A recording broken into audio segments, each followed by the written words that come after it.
2 जुलाई 2021। अस्सलाम वालेकुम मेरे दोस्तों, सजनों और बेलियों। जब हम नर्सरी से पौधा कोई लेकर आते हैं तो उसके पत्ते एक मरतबा गिर जाते हैं, तो नए पत्तों के इंतज़ार में हम कई हफ्तों और कई महीनों तक इंतज़ार भी करते हैं। लेकिन समटाइम ऐसा भी होता है कि हमसे इंतज़ार नहीं होता, एक महीना बहुत मुश्किल से गुजरता है तो हमें लगने लगता है जैसे कि इस पौधे की मिट्टी के अंदर किसी चीज़ की कमी है या फिर हमने किसी खाद का ज़्यादा इस्तेमाल कर लिया है। इस टॉपिक के ऊपर मैंने पहले भी वीडियो बनाई थी कि आपने नर्सरी से जो पौधा लेकर आते हैं उसको कैसे आपने शिफ्ट करना है गमले के अंदर। ये नाशपाती का पौधा है और इसको फरवरी के महीने में मैं लेकर आया था। पराली के अंदर वो लगा हुआ था और पराली समेत ही मैंने इसको मिट्टी के अंदर लगा दिया था। शायद अभी पराली आपको नज़र आ जाए, या हो सकता है कि वो गल गई हो और खाद का हिस्सा यानी कंपोस्ट उसकी बन गई हो।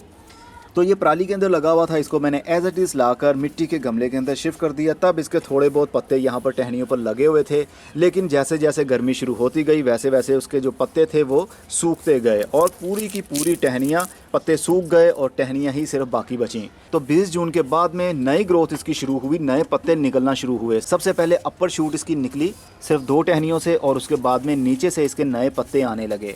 मतलब 4 साढ़े 4 महीने के बाद में इसकी ग्रोथ शुरू हुई। तो अगर जब भी कोई पौधा आप नर्सरी से लेकर आते हैं तो लाते साथ ही उसको मिट्टी के अंदर जब शिफ्ट करते हैं तो खाद का इस्तेमाल मत किया करें, जैसा कि गोबर की खाद या कोई NPK खाद या DAP खाद मिक्स कर देते हैं, ऐसा मत किया करें। जब भी आप पौधा लेकर आते हैं, ख़ास तौर पर फ्रूट वाला कोई भी पौधा हो, चाहे वो लेमन का पौधा हो, क्योंकि लेमन का पौधा हो, गुलाब का पौधा हो, सर्दी के दिनों में आपको वो पराली के अंदर ही मिलते हैं। गमले के अंदर पौधे सेटल नहीं होते।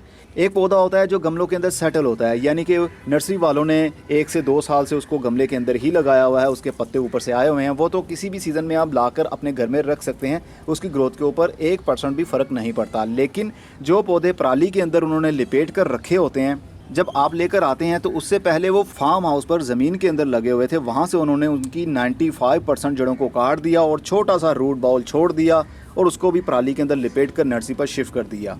इनके पत्ते सर्दी के दिनों में इसलिए नहीं झड़ते क्योंकि नए नए पौधे मिट्टी के अंदर से वो निकाल कर लाते हैं, तो कुछ टाइम लगता है पत्ते खुश्क होने में, पीले होने में, गिरने में। तो उससे पहले ही ग्राहक सर्दी के दिनों में ही पौधों को ख़रीद कर घरों में ले आते हैं और लाकर ज़मीन के अंदर या गमलों के अंदर शिफ्ट कर लेते हैं। तो ऐसे पौधों को कभी भी खाद देकर शिफ्ट नहीं करना चाहिए, क्योंकि 95% जड़ों को काट दिया गया होता है उनकी।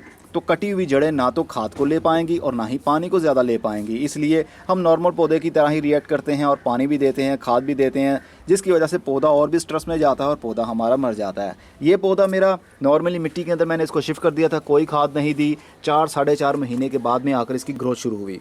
अब अगर 3 से 4 महीने तक इसकी सिर्फ इसी तरह टहनियाँ ही रहती हैं तो आपको कैसे पता चलेगा इसकी ग्रोथ दोबारा शुरू होगी या नहीं? उसको चेक करने का सबसे अच्छा तरीका यही है, आसान तरीका यही है। टहनी को लीजिए, हल्का सा इसको अपने नाखून से स्क्रैच कीजिए। अगर आपको टहनी के अंदर हरापन दिखता है स्क्रैच करने के बाद में, इसका मतलब कि अभी आपका पौधा ज़िंदा है। अगर ये ऊपर से ड्राई हो जाए तो फिर थोड़ा सा नीचे आइए, थोड़ा सा नीचे आकर स्क्रैच कीजिए। यहाँ से भी अगर सूखा हो थोड़ा सा और नीचे आ जाइए, तने के पास में आ जाइए। अगर तने के पास में भी आपका ये पौधा सूख गया हो, मतलब लकड़ी बन गया हो, हरापन उसके अंदर ना हो, तो समझ आइएगा आपका पौधा सूख चुका है, इसके ऊपर मेहनत करना बेकार है, उसको निकाल दें। अगर तो इसके अंदर हरापन मौजूद हो टहनी के अंदर तो समझ जाइएगा पौधा अभी आपका ज़िंदा है, लेकिन वो डोरमेंसी पीरियड में है। अभी सीज़न आने पर उसकी ग्रोथ शुरू हो ही जाएगी। तो मिट्टी के अंदर कोई खाद ना दें, ज़्यादा पानी ना दें, नॉर्मल पानी दें। जब मिट्टी ऊपर से खुश्क होना शुरू हो तभी पानी दें। तो एक टाइम आएगा आपके पौधे की ग्रोथ शुरू हो जाएगी, जिस तरह मेरे पौधे की हुई है। होपफुली ऐसे पौधे जिनकी ग्रोथ बहुत लंबे अरसे तक डोरमेंसी पीरियड में ही रहती है, नए पत्ते नहीं आते, उनकी केयर आपने कैसे करनी है आपको पता चल गया। और ऐसे पौधों को धूप में रखें या छाँव में रखें, इससे कोई फ़र्क नहीं पड़ता है। फ़र्क पड़ता है तो ज़्यादा पानी देने की वजह से या फिर खाद देने की वजह से। इस स्टेज के ऊपर इसको किसी खाद की ज़रूरत नहीं है, हल्के हल्के से पानी की ज़रूरत है, जो कि हम 1 से 2 दिन के बाद देंगे। जब मिट्टी ऊपर से खुश्क होगी देन नेक्स्ट पानी देंगे। बस यही इनकी केयर है। अब मैं चलता हूँ, अपना बहुत सा ख्याल रखिएगा। खुदा हाफिज़।